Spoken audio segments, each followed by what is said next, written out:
¿qué pasa cuando empiezas a conocer a alguien y empiezas a sentir esas mariposillas en el estómago, ¿no? O cuando tienes un examen y notas el nudo ahí, o notas que de repente vas un poquito más suelto al baño. Es decir, muchas veces esos momentos que a nivel emocional nos pueden desbordar un poco más o son más intensos quizás de lo habitual a lo que estamos acostumbrados, van a generar cambios químicos en nuestro cuerpo. Pues, por ejemplo, cuando sentimos ansiedad, se va a generar un aumento de las citoquinas proinflamatorias y eso va a generar pues, que haya más permeabilidad en el intestino, que la motilidad intestinal cambie, por lo tanto, si sufres de estreñimiento y diarrea, esto se va a ver alterado, que toleres peor ciertos alimentos. Es decir, al final, igual que hay un cambio a nivel químico, ¿no? Desde el sistema digestivo al cerebro, tenemos que tener en cuenta que todas las emociones también son de algún modo conexiones neuronales que producen reacciones químicas y esas reacciones químicas van a tener un impacto también en el organismo, ¿no? Yo creo que cuando tenemos ese título de SIBO, no tenemos que quedarnos como con ese diagnóstico, sino que tenemos que ver más allá para decir, vale, aquí tengo que transformar cosas y ese SIBO ha venido a decirme pues que algo no está yendo bien. Y es un poco un Mm. aviso, no tanto un diagnóstico como tal. Sí, yo creo que, o sea, el diagnóstico de SIBO ha venido súper bien para hacer más que con el diagnóstico de intestino irritable, que te quedabas ahí como, Apáñate. esto, apáñate para toda la vida. Entonces, sabemos o se ha hecho conciencia en la gente que dices, si es SIBO tiene solución. Si es Exacto. intestino irritable es como no lo sé y Quédate aquí me ahí. quedo.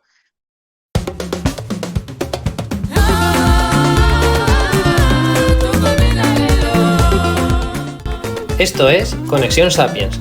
Yo soy Pablo y aquí encontrarás charlas con referentes de la salud, el bienestar y el desarrollo personal. Historias con un toque evolutivo. Bienvenido.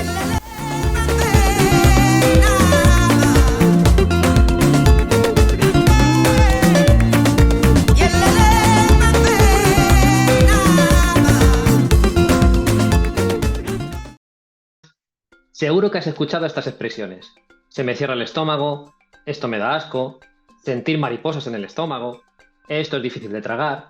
Y cuando lo has escuchado, no estabas en un entorno sanitario, hospitalario y ni siquiera estabais hablando de nada relacionado con patologías digestivas. Es decir, que con el lenguaje, con las expresiones, sí relacionamos las emociones con el intestino, pero luego a la hora de la verdad, a la hora de tratar patologías o disfunciones digestivas, nos olvidamos de eso, nos olvidamos de las emociones. Bueno, pues Fanny García, la invitada de hoy, no se va a olvidar de las emociones.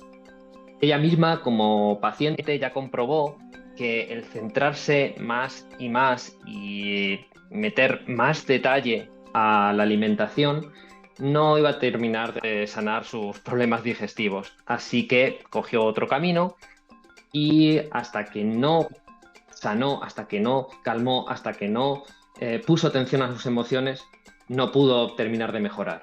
Ahora, con todos esos aprendizajes, ayuda a otras personas a poder tratar sus problemas intestinales de otra manera.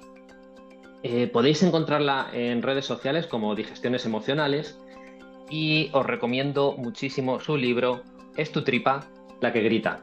Y quedaros a escuchar este episodio porque vais a quedar impresionados de la relación que hay entre las emociones, entre el estrés, entre experiencias vividas y todos los síntomas digestivos. Muy buena, Fanny, bienvenida. Buenas, Pablo, ¿qué tal? ¿Todo bien? Todo bien. Vale. Pues yo creo, vamos a empezar por el principio. Preséntate tú y luego ya le damos y empezamos a hablar. Venga, pues vamos a ello. Bueno, para los que no me conozcáis, yo soy Fanny.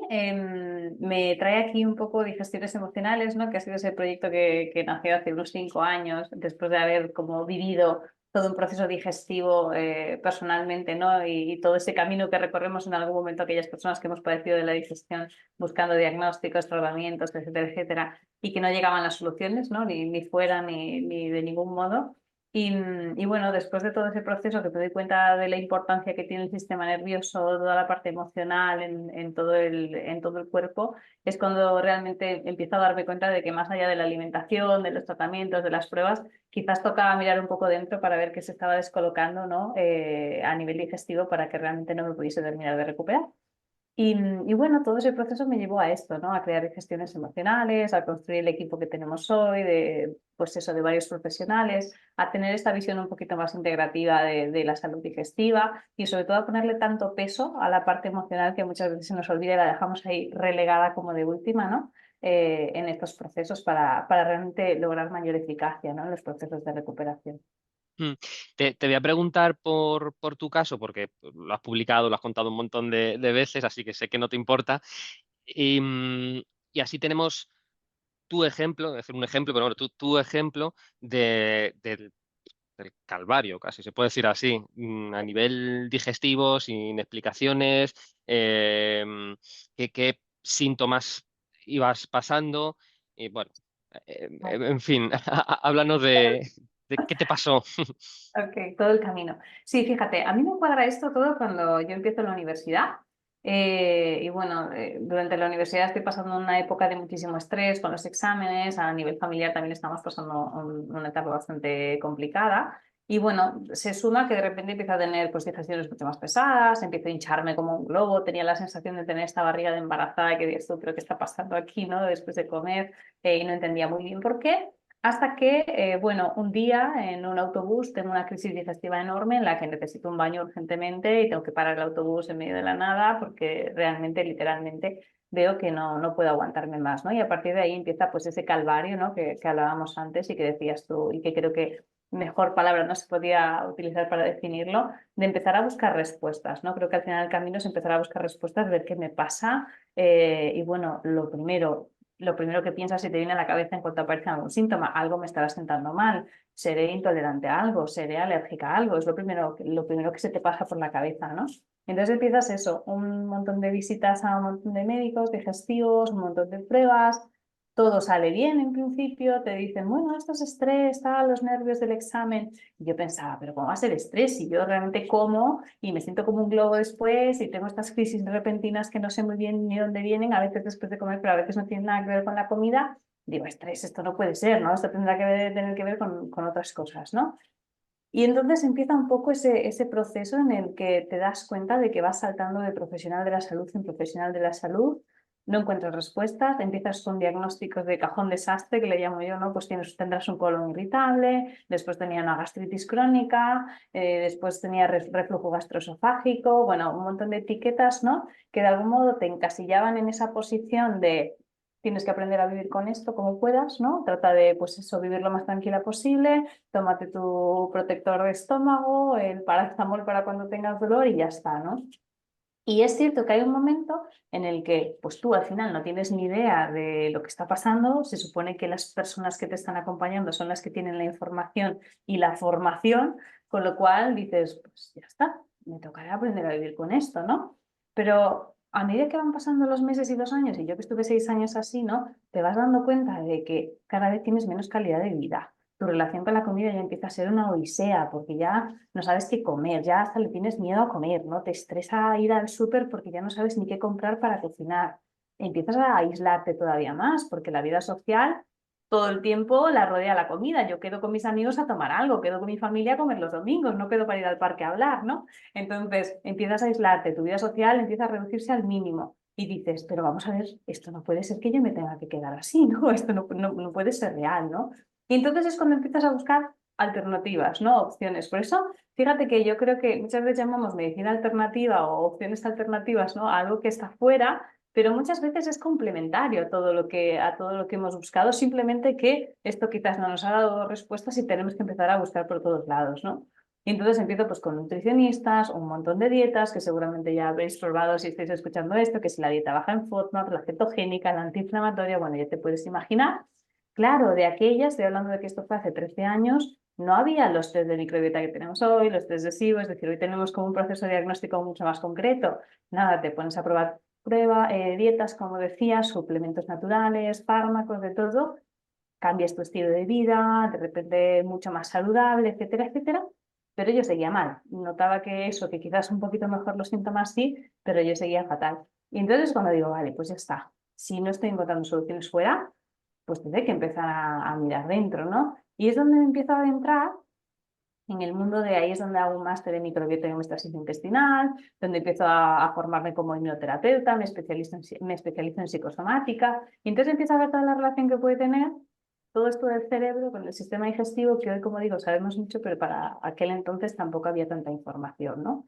Y desde ahí, desde todo ese trabajo interno, del ver cómo yo vivía las cosas, el cómo yo gestionaba mi estrés, gestionaba mi ansiedad, etcétera, etcétera, estaba haciendo que mi digestión no terminase de arrancar, ¿no? Y cuando entro en ese proceso de empezar a mirar dentro, junto con todas las herramientas que al final ya estaba teniendo de fuera, es cuando de repente sí empiezo a haber cambios y sí empiezo a recuperarme, ¿no?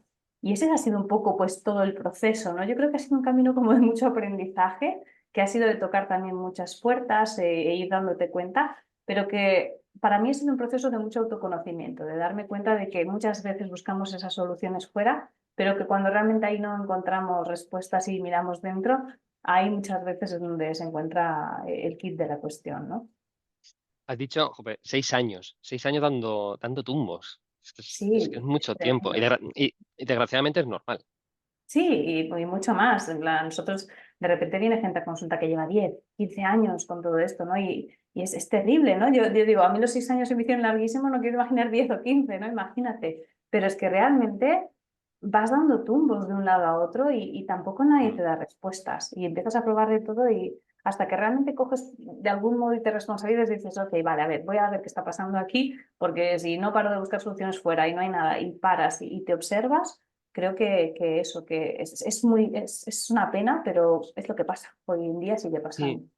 No hace falta que digas qué, pero sí me gustaría saber si tú tenías un disparador claro a nivel emocional, eh, que lo identificaras, que lo supieras, que podrías haber supuesto en algún momento, jope, y si a mí todo esto me está pasando porque desde ese momento o se empezó a cocinar en ese momento, porque a veces no es tan fácil. Sí, yo siempre digo que yo no era consciente de cuáles eran esos disparadores. Y a medida que voy estudiando el inconsciente y a medida que me voy formando en el inconsciente, sí que empiezo a darme cuenta, es como que voy haciendo consciente lo inconsciente y empiezo a darme cuenta de cosas que sí que habían disparado esto, ¿no? Por ejemplo, yo sí que detecto que los síntomas aparecen cuando yo me voy de casa para estudiar a la universidad y me voy de casa, ok, habiendo una situación familiar complicada y en el momento en el que yo digamos, pongo distancia en esto, de repente mi cuerpo empieza a responder, ¿no? También veo pues toda la exigencia que yo tengo a nivel de en la carrera, con un trabajo, con todo el tema económico, que en ese momento estamos pasando también un momento complicado y veo que también está sumando como mucha presión en mí. Entonces veo que al final, a medida que voy entendiendo el inconsciente y también entiendo un poco cómo funciona el sistema nervioso y el impacto que puede tener nuestro sistema digestivo, veo que se juntaron como muchas cosas que hicieron que se generase pues, un entorno ideal para que de repente pues, hubiese todo este tipo de problemas, ¿no? Pero sí, yo creo que a veces no es tan claro, no hay un disparidad. Hay gente que sí, que te dice, pues sí, yo es que me Mm. divorcié y tal, o yo me mudé y tal, yo cambié de trabajo y tal, y lo tiene muy identificado, pero a veces no es tan claro. Y es más a medida que vas conociendo un poquito cómo funciona el inconsciente, el cuerpo, el cómo va respondiendo, que empiezas a hacer un poco esos clics mentales y decir, ah, pues fíjate, debió ser esto, ¿no? Mm. Mi proceso fue un poco más así. Sí, no es tan claro porque incluso el mismo estresor no le afecta igual a una persona que a otra, o no lo mismo un estrés, digamos, elegido, un trabajo en el que te gusta, que sí, que estás estresado porque tienes que entregar o tienes una fecha límite, ya, pero estás apasionado con eso, que ese estrés o esas emociones tóxicas que no puedes, o cómo se haya configurado los ejes de estrés desde la infancia, que al final dices, hombre, ¿cómo voy a tener yo tanta sintomatología? ¿Cómo va a estar justificada no lo sé, por estar en la universidad? No puede ser, todo el mundo va a la universidad y esto no pasa ya, pero a lo mejor había algo detrás. Mm. Detrás, ¿sabes? Sí, yo creo que cuando vas, por eso digo que cuando vas haciendo ese proceso de autoconocimiento y vas entendiendo un poco la historia y cómo funciona el inconsciente, cómo funcionan todas esas cosas que vamos automatizando, te vas dando cuenta de que si no todo el mundo, como dices tú, nos enfermaríamos en la universidad, ¿no? Todo el mundo nos enfermaríamos en una mudanza. Y no es así, ¿no? De repente es un disparador simplemente de cosas que ya vienen de atrás y que muchas veces pues simplemente funciona un poco como esa alarma. Mm. Bueno, yo creo que hemos hecho una introducción aprovechando tu experiencia. Que hemos hablado que además hace años no había tanta información, por supuesto, de las pruebas diagnósticas tipo microbiota. quizás se podía intuir ese eje intestino-cerebro, pero todavía nada concreto. Ahora ya hay muchísima información, además sobre todo ese eje, ¿no? Intestino-cerebro, que le llaman incluso el primer cerebro, el segundo cerebro, ya. Pero aquí estamos haciendo la conexión cerebro-intestino, es decir, la contraria, que es verdad, que nos dicen, sí, es una autopista bidireccional, pero se hace mucho, mucho hincapié en cuidar tu intestino para tener bien tu cerebro. Y vamos a hablar de lo contrario. Entonces, así a nivel general, ¿hasta qué punto influye el cerebro en el intestino, no al revés? Ok. Fíjate que cuando hablamos de esa relación eje intestino-cerebro, el primer ejemplo que nos dicen a todos es, imagínate que tienes una gastroenteritis, ¿no? Cuando tú tienes una gastroenteritis no estás de buen humor, ¿no? Pero fíjate que ahí nos están hablando de esa relación entre el digestivo y el impacto que puede tener en nuestro estado de ánimo, ¿no? En nuestro cerebro.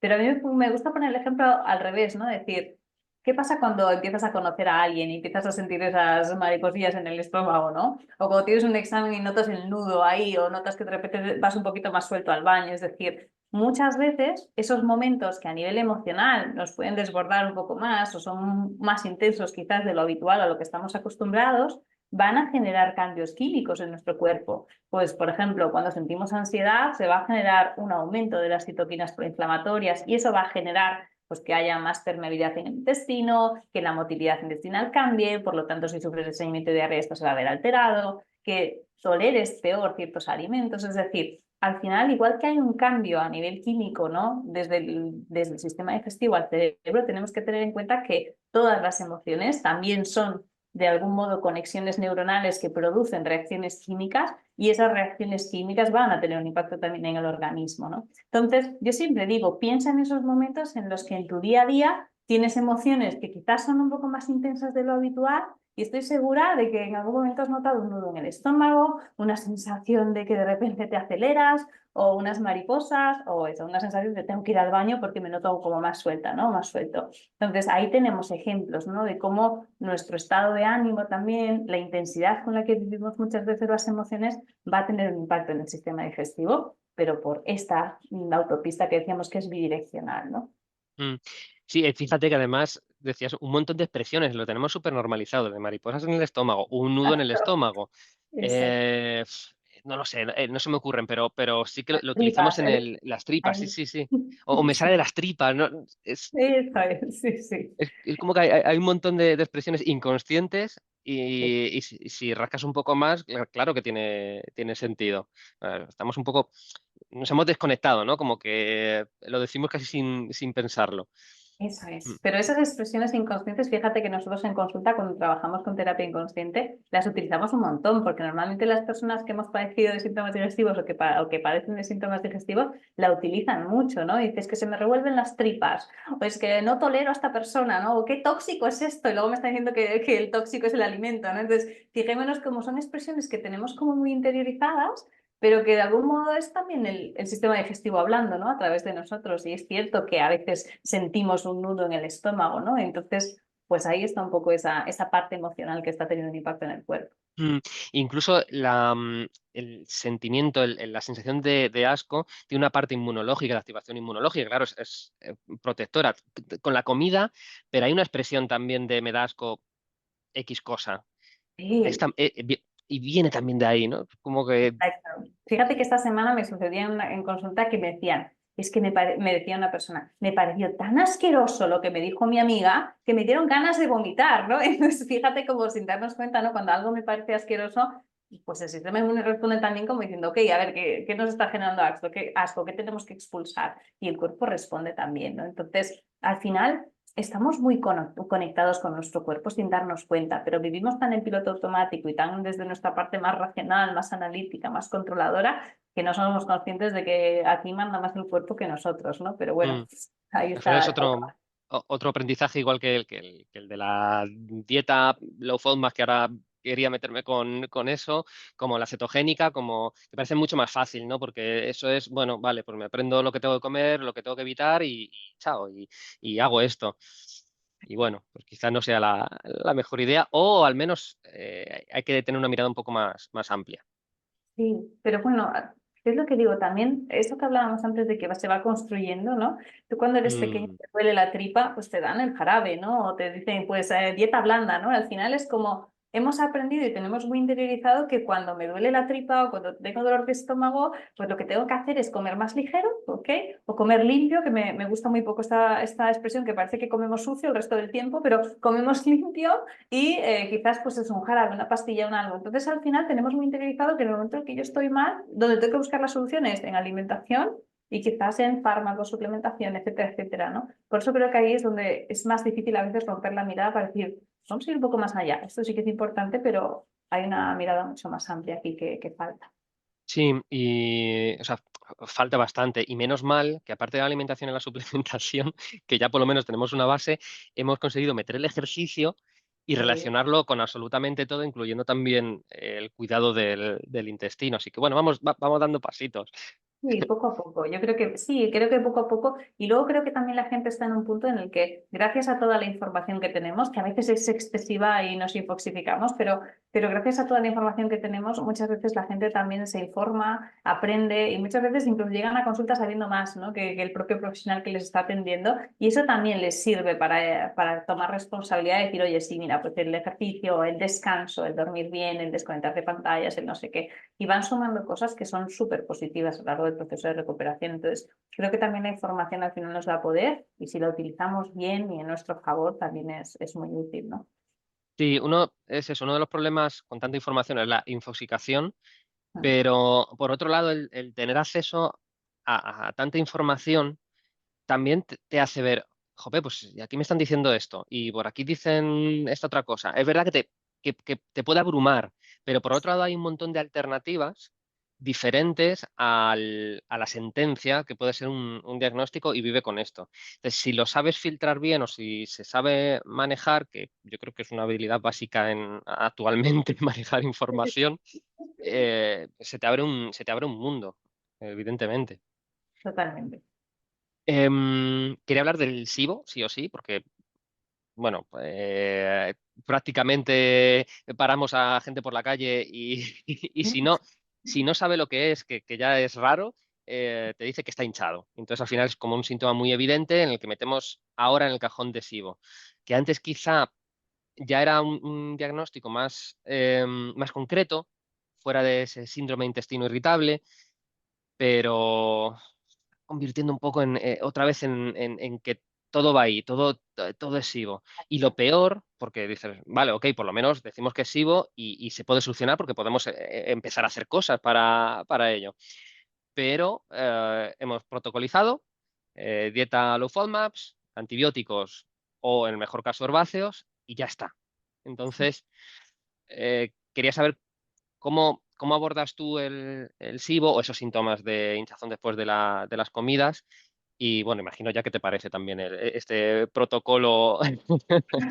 Básico, que volvemos un poco Sí. a la velocidad de antes, ¿no? En la pastilla y la dieta, ¿no? Es un poco volvemos a lo mismo.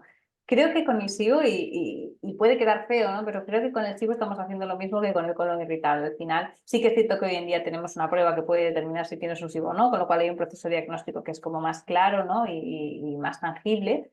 Pero de nuevo, no nos damos cuenta de que estamos tratando el SIBO como un diagnóstico y yo siempre digo que el SIBO más que un diagnóstico es la consecuencia de algo más, ¿no? Es decir, el SIBO sí que vale, podemos llamarlo diagnóstico, pero al final el SIBO no está ahí porque sí. Es decir, tú no coges un día y te levantas con SIBO, ¿no? Es decir, se ha generado un contexto que ha generado que de repente haya un sobrecrecimiento bacteriano en tu intestino. Y mientras no entendamos el contexto y mientras no entendamos qué ha generado ese SIBO, podemos pasar por tandas y tandas y tandas de antibiótico y dietas FODMAP que no vamos a solucionar el problema, pero porque no estamos viendo a la raíz del problema, ¿no?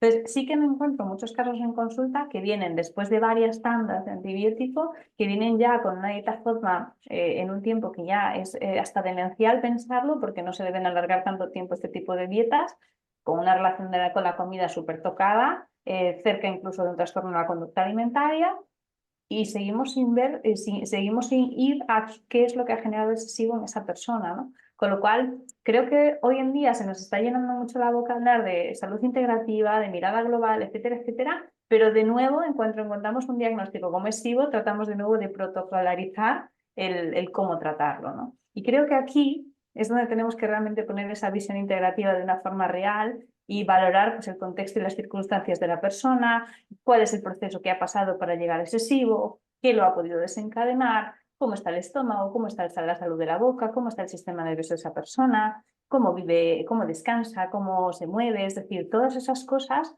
nos van a dar una información para entender cuál ha sido ese contexto que ha generado que haya un ambiente idóneo para que sobrecrezcan unas bacterias, ¿no? Y en el momento en el que entendemos eso y abordamos, porque yo soy muy partidaria de abordar antes ese contexto, antes que de repente ponerme a tratar con antibióticos y con dieta el SIBO, cuando abordamos realmente el contexto y abordamos la raíz del problema, vemos que incluso antes de que tú pautes una tanda de antibióticos o de herbáceos, me da igual lo que quieras hacer, o una dieta, ya hay mucha mejoría en la sintomatología, que luego simplemente pues es como un pulir, ¿ok?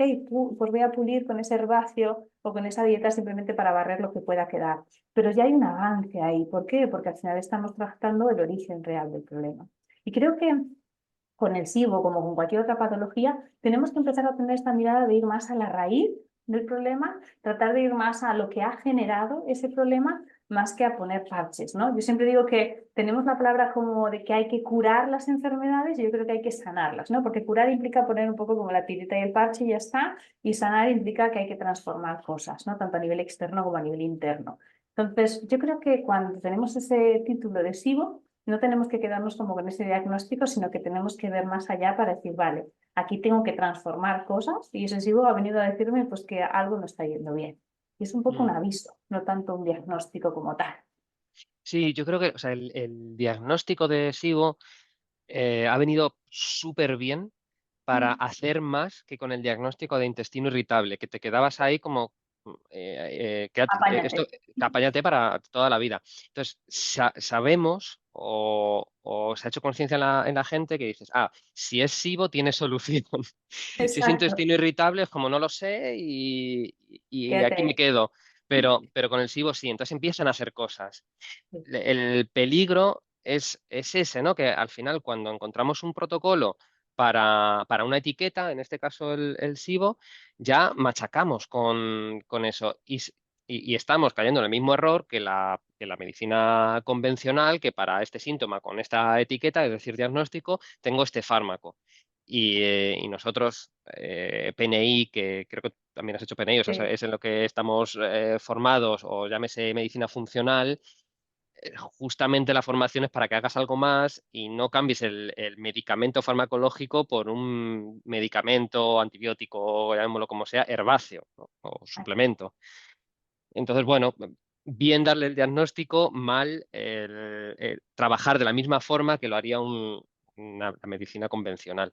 Exacto. Y Y que además, ay, mm, perdona, Pablo. No, decía que además hay que hacer también partícipes en la persona porque la persona inconscientemente, igual que ha buscado el fármaco en la medicina alopática, va a buscar el suplemento natural en la medicina funcional, ¿no? Entonces, también hay que hacerles ver y hacer mucha pedagogía también con los pacientes para hacerles ver que realmente, si valoramos contexto, vamos más allá de cambiar pues, un fármaco por un suplemento natural, porque a veces venimos de esto de no, los fármacos no, me voy a subir, pero al final muchas veces los utilizamos igual en vez de nuevo tener esta visión, ¿no? sí, que claro que no digo que no sean necesarios. Yo trabajo Claro, con claro. suplementación y trabajando la alimentación, por supuesto. Exacto. Eh, pero sí, por lo menos eso, no tener el mismo enfoque, cambiando una cosa por la otra. Y o sea, hablando de suplementación o de alimentación, no sé si en tu caso hay bueno, alimentos, productos. Imagino que sí que los quitas. Sí, os hablo de los procesados.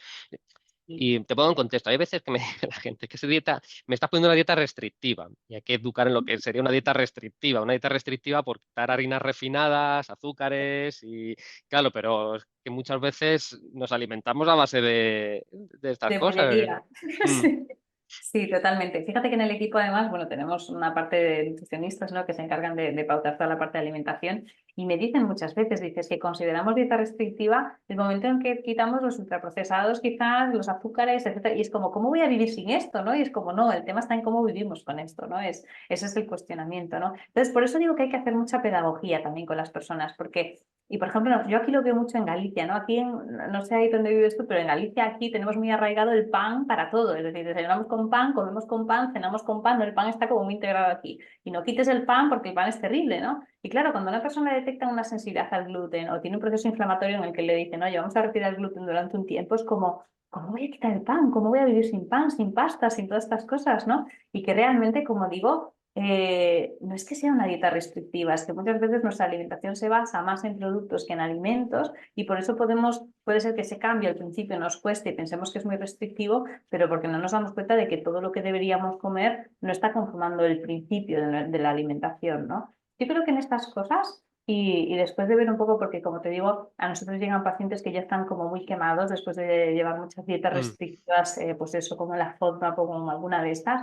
Sí que es muy importante que tengamos un poco en cuenta la ley de Pareto, ¿no? Si el 80% del tiempo tú haces las cosas de una forma en la que te alimentas más de eso, de alimentos, tal y como los trae la naturaleza al mundo, etcétera, etcétera, estupendo. ¿Y que hay un 20% de flexibilidad? Pues porque todos tenemos un día una boda, una cena con amigos, un día te apetece algo que quizás no es lo más sano del mundo, pues no va a pasar nada, es decir, no te vas a morir por eso. Pero que seas siempre sabiendo que es lo puntual, ¿no? Y que es la excepción, pero que la base de tu alimentación no sea esa. Pero sí que creo que hay todavía como mucho trabajo por hacer a nivel de pedagogía para que entendamos lo que es realmente alimentarse bien, porque tiramos mucho de productos, pero creo que también viene muchas veces condicionado por el ritmo de vida que llevamos, por los tiempos que tenemos para comer. Yo veo en consulta que la mayoría de la gente a veces tiene 15, 20 minutos para comer en el trabajo y termina comiéndose cualquier cosa rápida, ¿no? Y claro que pueden transformar esto quizás pues cocinándolo previamente en casa y tal, pero llevan cansados, no tienen tiempo, es decir, que muchas veces el contexto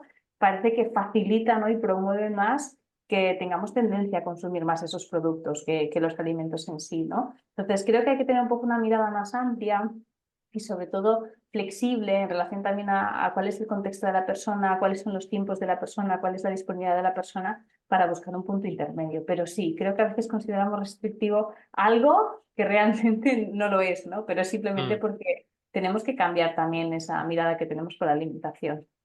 Sí, yo creo que partiendo de una alimentación que ya podemos entender como saludable, que es eso, sobre todo sin procesados, sin azúcares, eh, en algunos casos se puede ir un poco más allá. Si son restrictivas, una dieta como la FODMAP, incluso menos una cetogénica, pero si están bien guiadas o si tienen un objetivo muy concreto, con un tiempo determinado, la voy a hacer durante, no sé, X semanas o días o que sea para esto. Y luego vuelvo, pero a la dieta saludable. No, Claro, no, exacto, no, que la dieta no, saludable no es la FODMAP. Eso es. claro. Con una forma, no lo sé, pues puedes hacer a lo mejor una forma porque estás hinchadísimo y, Claro. hombre, y lo que te va a hacer es aliviarte, no curarte. Te va a aliviar esos días y luego mientras vamos tratando otras cosas. Pero ten claro que no es el tratamiento, una dieta forma durante, no lo sé, 3 semanas, un mes, el tiempo que te hayan dicho y luego volvemos a comer mierda porque es así y dice, y estoy mal otra vez. Y es que no has entendido nada o no hemos entendido nada, no te lo hemos explicado.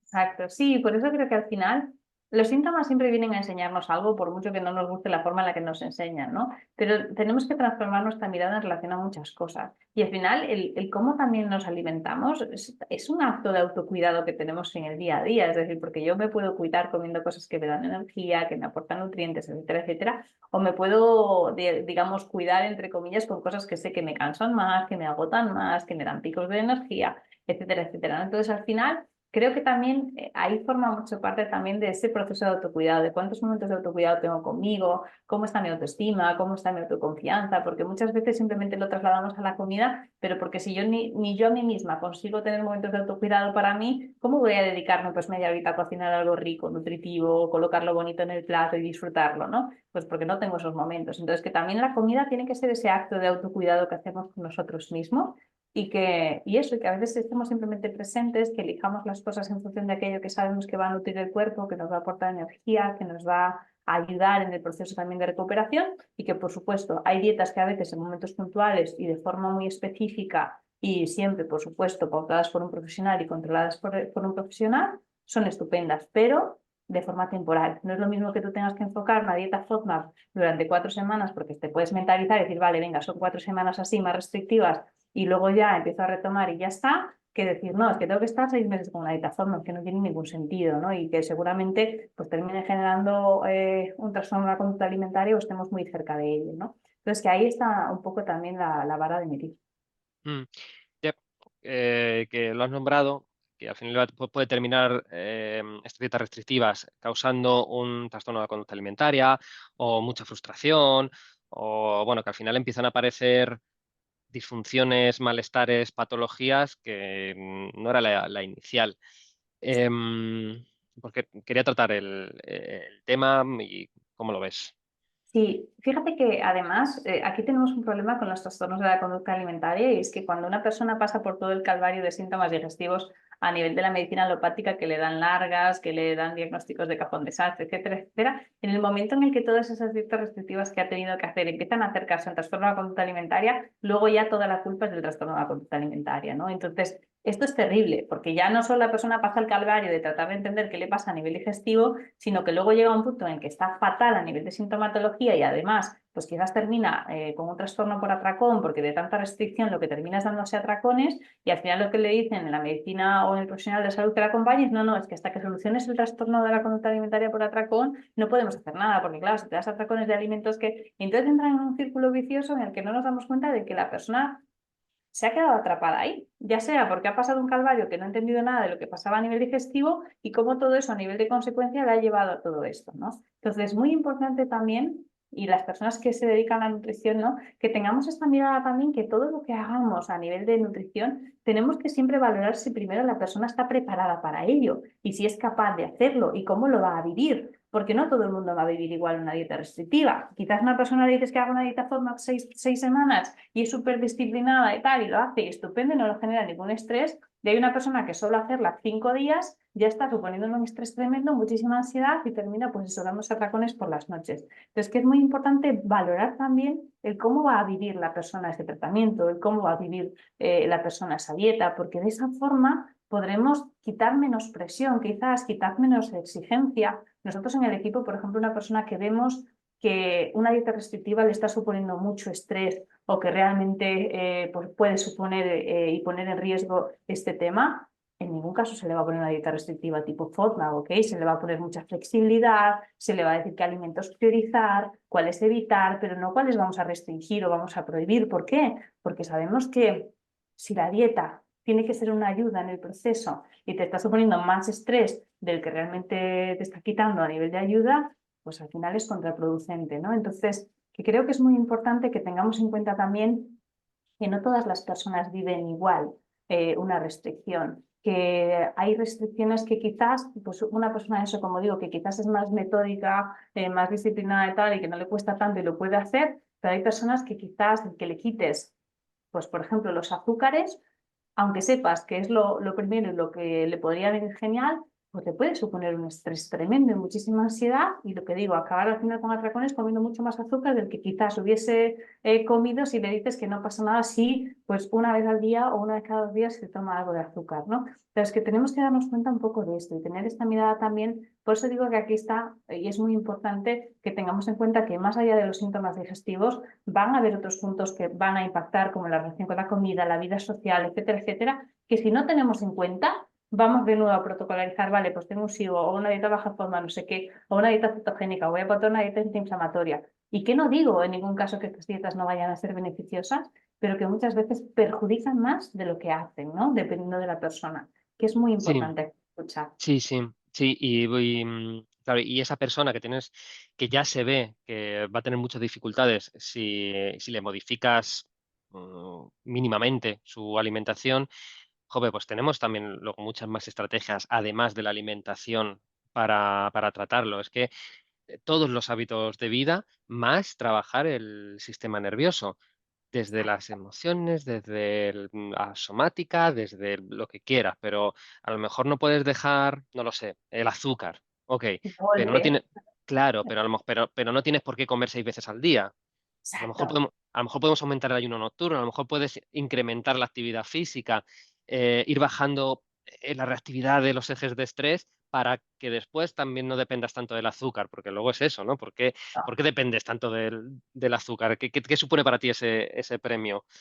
Entonces, Exacto. Sí, y que además yo creo que también muchas veces es la forma en la que lo comunicamos, ¿no? Porque yo veo que a nosotros llegan muchas personas en consulta y dicen, claro, es que a mí me han dicho que el azúcar es veneno, que es súper tóxico. Es como, claro, una persona que le cuesta mucho hacer una restricción, por ejemplo, de azúcar, le estás diciendo que el azúcar es tóxico, que es veneno. Claro, la pobre persona va a estar tratando de restringirlo lo que pueda hasta que no aguante más y explote por algún sitio, ¿ok? Esto, entonces que también tenemos que tener muchas veces cuidado con el lenguaje que utilizamos, ¿no? Y sobre todo en este tipo de casos, por eso digo que es muy importante primero valorar cómo se relaciona la persona con la comida, si también hay antecedentes quizás de algún trastorno de la conducta alimentaria en la adolescencia o en la infancia, etcétera, etcétera, que haga que, pues, quizás tengamos que tener un poquito más de cuidado con el lenguaje, ¿no? Nosotros, por ejemplo, en estos casos no utilizamos palabras como alimento prohibido o alimento restringido, ¿no? Es como vamos a tratar de evitar estos alimentos o de reducirlos un poco, ¿no? Pero no tratamos como de ponerlos de una forma tan prohibitiva, ¿no? Porque entonces empezamos como a catalogar alimento bueno, alimento malo, alimento tóxico, alimento...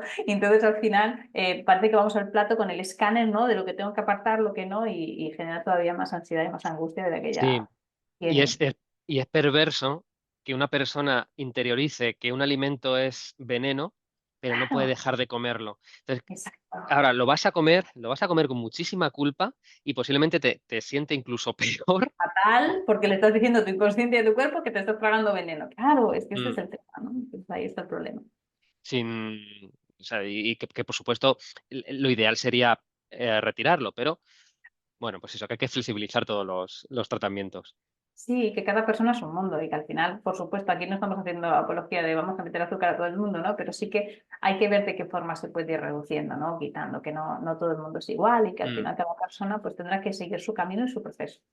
mm. Quería preguntar por un tema que yo he ido viendo por experiencia clínica y a mí sobre todo me llama la atención pacientes que suelen ser más con una tendencia a controlar, a que necesitan tener el control de su día a día o de las cosas, o son súper organizados, suelen ser más estreñidos también. Y esto lo he visto de una forma totalmente empírica. O sea, me va coincidiendo, no todos, evidentemente, pero va coincidiendo estos perfiles. Entonces, quería sacar el tema por si tú has visto lo mismo y luego si ves otros patrones, no lo sé, con otros síntomas, ya sea diarrea, ya sean náuseas, ardor o bueno, lo que hayas podido observar. Sí, fíjate que cuando trabajas desde el inconsciente, desde la psicosomática, todos los síntomas tienen como su patrón, ¿no? Y tiene una explicación esto, realmente tiene un sentido, no es que realmente sea algo que nos coincida y ya está, ¿no? El inconsciente no diferencia lo que es real de lo que es imaginario. Es más, algo que lo podemos ver muy fácilmente es cuando tú tienes una pesadilla por la noche, ¿no? Y te despiertas y estás súper angustiado, súper agitado, incluso cabreado si ha pasado algo, ¿no? Me comentaba el otro día una paciente, Fanny, es que soñé que mi novio me ponía los cuernos y me levanté, lo tenía al lado y estaba súper enfadada con él, ¿no? Y digo yo, ¿pero qué habrá hecho, no? Pero fíjate como el inconsciente es algo totalmente imaginario, está totalmente en un plano muy simbólico, sin embargo, la respuesta emocional y la respuesta corporal es real y es la misma que si realmente hubiese sucedido, ¿no? Entonces, para el inconsciente no diferencia lo que es real de lo que es imaginario o simbólico. Con lo cual, para el inconsciente, más allá de los alimentos que, por ejemplo, tenemos en el plato, que pueden ser pues esas patatas, el pollo, ese pescado, me da igual, hay un alimento que es simbólico, que es todo aquello de lo que nos nutrimos y nos alimentamos en el día a día, ¿no? Entonces, cuando yo soy una persona que soy muy controladora, que tiendo a contenerme las cosas, a guardármelas, a escondérmelas, a tragármelas, etcétera, etcétera, pues tengo más tendencia a ser estreñida. ¿Pero por qué? Pues porque para mi inconsciente le da igual si yo contengo mis emociones que si yo contengo mis heces, porque al final, ¿ok? El contexto de lo que es real y lo que es simbólico para el inconsciente es lo mismo, ¿no? Entonces, sí que hay patrones que vinculan esto, pero por esta ley del inconsciente en el que no hay una diferencia entre lo real y simbólico. Y, por ejemplo, una persona que quizás tiene más reflujo o más acidez, ¿no? Hay una sensación aquí de no hacer, fíjate que el estómago, un poco el cardias, ¿no? Cuando tenemos cardias incompetente, esto reflujo, estas cosas, es cuando aceptamos o no el alimento, es decir, el alimento viene de fuera, yo acepto lo que viene de fuera, lo rechazo, ¿no? Es donde decidimos un poco si esto entra o no, o sale, ¿no? Pero normalmente las personas con más ardor, más reflujo, suelen tener, ¿ok?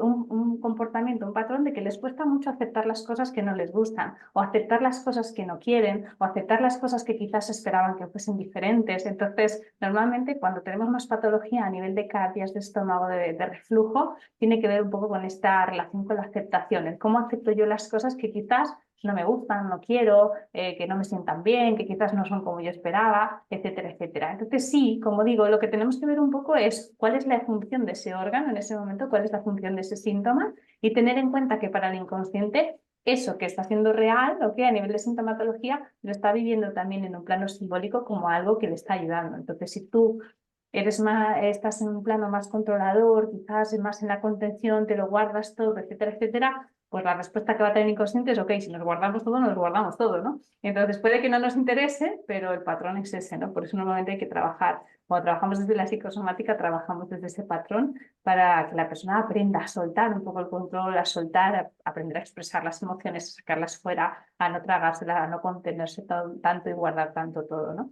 Entonces, bueno, así es donde se suele trabajar un poco con el inconsciente, pero teniendo en cuenta siempre esto, que lo real y lo simbólico aquí hay una línea muy delgada que no tiene diferencia y trabajando en ello pues ayuda un montón en los procesos de recuperación. Mm. Yo, evidentemente no siempre es así y hay que mirar todas las Sí, claro. posibles causas, pero es tal cual. O sea, el control quizá va más hacia el estreñimiento, la inseguridad, huida, puede ser más síntomas de diarrea, de soltar. Fijémonos en una gacela, ¿no? Lo primero que hace cuando de repente empieza a venir el león y tengo que huir, pues lo primero que hace es descargar, ¿no? Tiene una diarrea. Entonces, son síntomas biológicos, ¿ok? Por supuesto hay que valorar el contexto de dónde viene, etcétera, etcétera, pero que muchas veces a nivel de patrón sí que vemos esas asociaciones, ¿no? Y que pues sí que ayudan un poco a ver cómo vive la persona también, ¿no? En los momentos de estrés, pues si huyes, si luchas, si contienes, si guarda, si acepta, si no acepta, ¿no? Todas estas palabras siempre nos pueden ayudar a ir más allá. Que evidentemente hay microorganismos, o sea, hay disbiosis Por que supuesto. unas van a causar un más hacia el estreñimiento, otros tienden hacia la diarrea, o sea, que hablamos de personas además que se ha descartado esto, o sea, que se han hecho muchas cosas y llega y dices, "Es que yo sigo con estos síntomas". Bueno, pues vamos a explorar por aquí porque Y que estás haciendo, incluso, y que sí, estás incluso haciendo todo muchas... demasiado bien como para tener, Exacto. no justifica tanta sintomatología. Exacto. Y muchas veces que ni siquiera esto tiene que ser un plano alternativo, que tiene que ser algo complementario. Es decir, si tú Ujú. tienes estreñimiento y además pues es una persona que tiene mucho control, que se contiene todo, se lo guarda todo, y al mismo tiempo que estás diciendo, quizás haciendo un cambio de vida, de pues hago más ejercicio, consumo más fibra, bebo más agua, me cuido más, etcétera, etcétera, me voy trabajando todo este tema del control, de la contención, del guardar, etcétera, etcétera, pues son cosas que al final van a sumar, ¿ok? Entonces, que todo tiene que ser complementario, no alternativo. Entonces, en el momento en que complementamos todo y trabajamos en el conjunto es donde ahí va a estar la clave. Mm. Luego, otro, no grupo, ¿no? Pero otras enfermedades que están en auge, o sea, la prevalencia está aumentando, son las inflamatorias, Crohn y colitis ulcerosa. Se siguen tratando con corticoides, inmunosupresores, antiinflamatorios. Me llama la atención porque el corticoide, al final, la información es más inflamación o más estrés, no más inflamación, sino más estrés. Eh, y bueno, pues lo mismo, ¿no? Desde tu experiencia, cómo qué otra vía, con qué otra vía, de qué otra forma podemos abordarlas?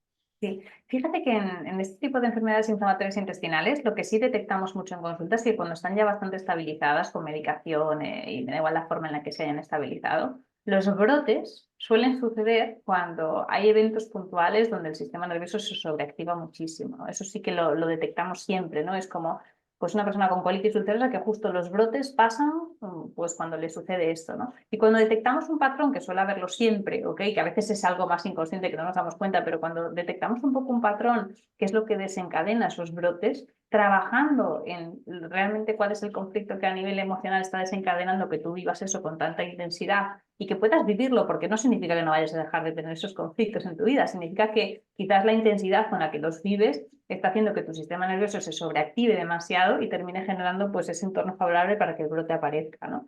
Entonces, normalmente lo que vemos en este tipo de patologías es eso, que hay un patrón normalmente común cuando se desencadenan los brotes y que trabajando en ese patrón y sobre todo en que, como digo yo, la vida no va a ser así de aburrida, la vida va a tener momentos mejores y momentos peores, pero si sé gestionar esos momentos peores sin llevarlo a tanta intensidad a mi cuerpo, pues lo que vamos a conseguir es que entre en revisión, ¿no? Y es lo que solemos un poco conseguir cuando encontramos ese patrón y trabajamos en ello.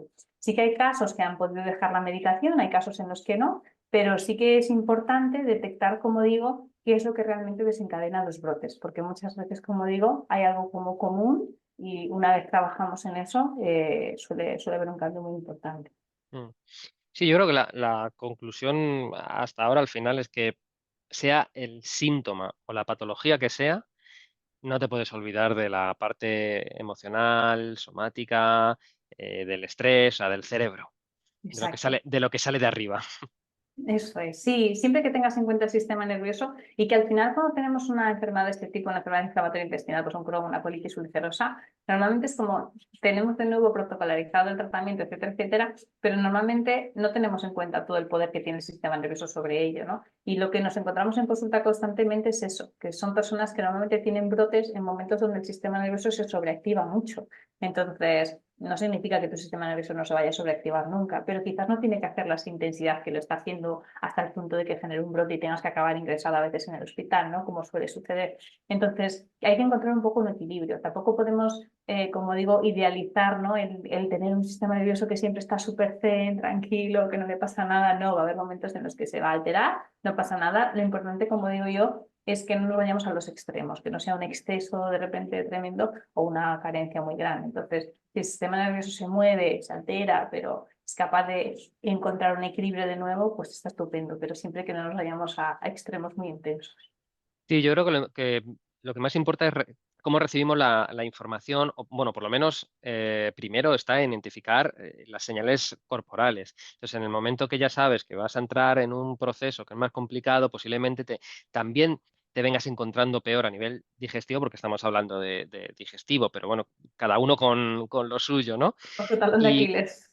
claro, primero identificando y saber hasta qué límite puedes llegar tú sin que explote, sin volver a una situación de brote en este caso, o sea, con la patología que sea. Entonces, manejarlo y eso es un aprendizaje con uno mismo, por supuesto, acompañado de profesionales, pero cuando el cuerpo te va hablando, primero tienes que saber que te habla Sí. y segundo, qué tienes que hacer con lo que te está diciendo. Y por supuesto no quiere decir, no, es que voy a vivir zen, nunca voy a tener problemas. No, Exacto. no funciona así.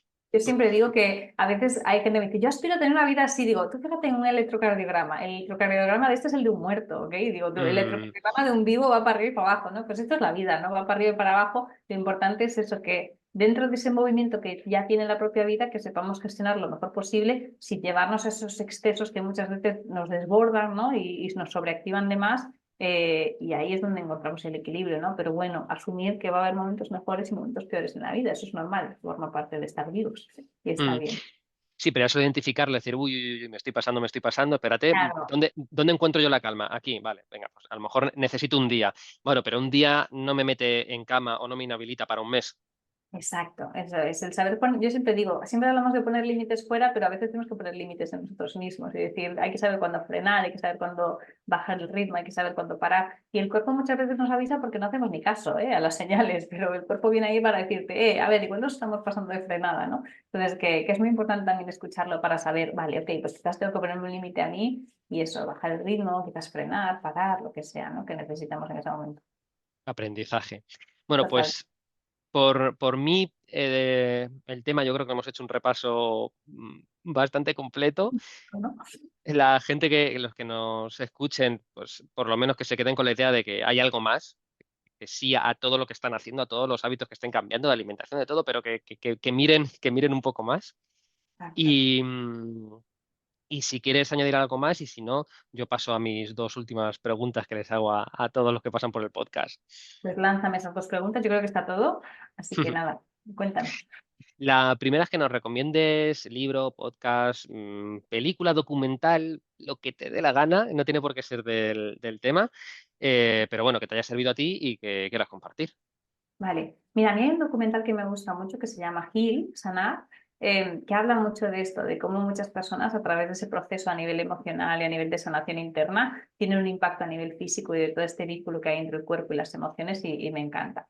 Y bueno, a nivel de libro, hace poquito ha salido mi nuevo libro, Es tu tripa la que grita, así que bueno, si veis que las tripas os están gritando demasiado, pues sí que os recomiendo que os lo leáis, sobre todo para que empezamos a entender las conexiones reales que hay entre todas las emociones y el sistema digestivo y empecemos a tener herramientas también para trabajarlo. Así que bueno, si os apetece, que está por ahí. Pondré el enlace. Genial. Y la última pregunta, ¿qué es la salud para ti? Pues fíjate que a lo largo de mi camino ha sido un concepto que ha ido cambiando, porque antes para mí la salud era como la ausencia de síntomas o la ausencia de enfermedad, y para mí la salud hoy siento que es más el estar en paz. Cuando uno consigue estar en paz consigo mismo, creo que ahí entonces entra en contacto con la salud. Cuando sabemos estar en paz, en contacto con la tranquilidad con nosotros mismos, cuando estamos eso, en paz, incluso ante la adversidad, que estemos bien con nosotros mismos, para mí eso es salud ahora, no tiene nada que ver con la enfermedad o con los síntomas. Creo que cuando uno está bien consigo mismo, lo demás al final se proyecta y se coloca en el momento en el que se tenga que colocar. Mm. Una, primero, una definición de flexibilidad, porque he ido cambiando el Sí. concepto, y luego estoy súper de acuerdo. Al final, tranquilidad con uno mismo, ¿no? Exacto. Si uno está en paz con uno mismo, lo demás termina robando de la forma en la que sea. Pues nada, Fanny, terminamos aquí. Muchas gracias por este ratito. Un placer. Gracias a ti. Chao.